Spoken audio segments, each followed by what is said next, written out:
Send Help is the rare studio horror comedy that actually remembers to be both horrifying and funny, and it does it by making corporate politics feel only slightly less dangerous than a plane crash.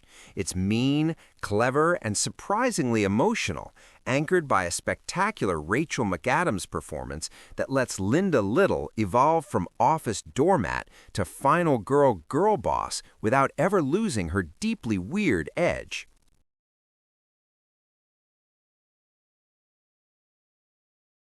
The movie starts like Drag Me to Hell got promoted to middle management. Linda Little, a socially awkward strategist in planning and strategy, is all but promised a VP role by her beloved boss until he dies and his obnoxious son, Bradley, Dylan O'Brien, takes over and hands the job to his frat buddy, Donovan, instead. Bradley calls her abrasive and charisma-free, then drags her on his private jet for a Bangkok merger trip as a consolation prize, where the rest of the executives treat her like an unpaid intern with tuna breath. Mid-flight, someone plays Linda's earnest Survivor audition tape over the cabin screens, turning her dream of outwitting and outlasting into the world's worst team-building exercise. Then the plane hits a storm, the cabin rips open, Donovan literally tries to strangle Linda for her seat, and almost everyone gets sucked out into the night, leaving only Linda and Bradley to crash into the ocean and wash up on a deserted island.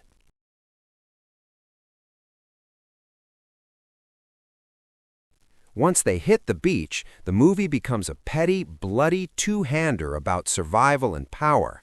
The menu by way of Castaway, if Tom Hanks hated Wilson and Wilson was his boss. Linda builds shelter, finds water, and hunts, while Bradley lies there like a very expensive paperweight, barking orders from his driftwood throne as if he can just circle back to rescue. The script leans into the shifting power dynamics.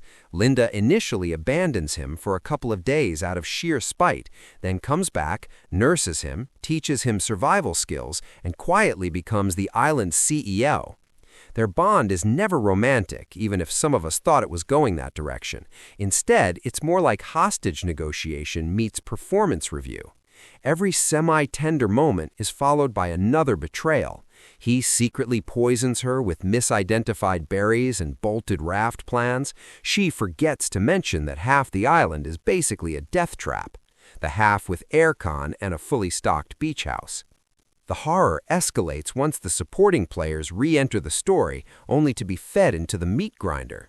Zuri, Bradley's fiancée, appears on a boat with a local captain to look for him, which should be the rescue beat, except Linda's manipulation sends them to their deaths in a fall she later admits she orchestrated. By the time Bradley discovers that there is in fact a fully stocked luxury beach house on the other side of the island, the side where she stated earlier that he shouldn't go, we've already realized what he hasn't. Linda hasn't snapped. She's auditing the entire situation for maximum benefit. Their final confrontation in and around the beach house is Raimi's at his most gleefully nasty. Bradley finds the house, tries to arm himself, pleads that he loves her and wants to stay, then lunges for the shotgun she's holding that turns out to be unloaded.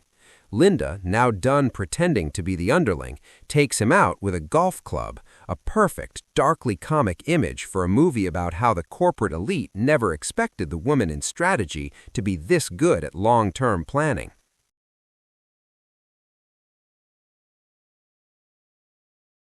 McAdams is the movie's not-so-secret weapon. She takes a character who could have just been mousy girl goes nuts and turns her into a fully realized, deeply unsettling person whose competence is both thrilling and terrifying.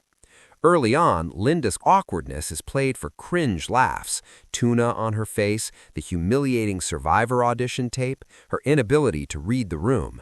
But the island reframes those same traits as survival tools: obsessive preparation, intense observation, and a willingness to do the ugly work no one else wants to touch.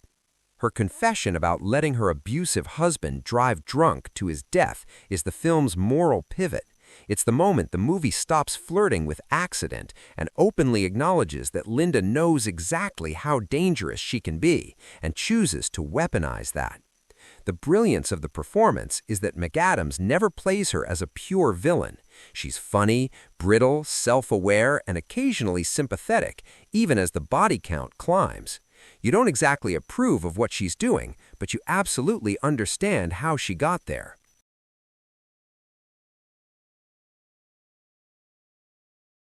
By the time we jump forward a year, the horror has shifted from physical survival to reputational spin. Linda is rescued, repackaged, and relaunched as a beloved celebrity and inspirational figure, selling her best-selling memoir and teasing a self-help book built around the mantra, "No help is coming, so you'd better start saving yourself." It's grimly hilarious that this is both the thesis of the film and the world's worst affirmation card. The ending reframes the whole story as a vicious little parable about capitalism. The same system that chewed Linda up in the office now rewards her for weaponizing her trauma and carefully curated lies.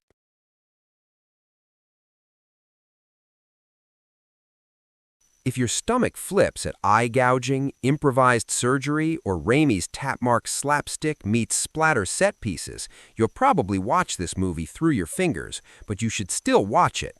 The island violence is gnarly, but it's always grounded in character and undercut by pitch-black humor, which keeps it from curdling into misery for misery's sake.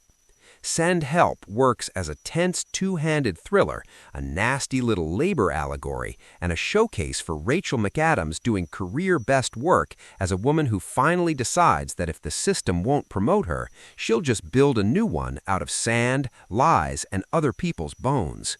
It absolutely deserves a watch, preferably when you're in the mood to laugh, wince, and maybe question whether your company's next offsite should really involve a private plane. Hey, want more WrightFlicks reviews? Don't forget to hit like and subscribe. We would greatly appreciate it.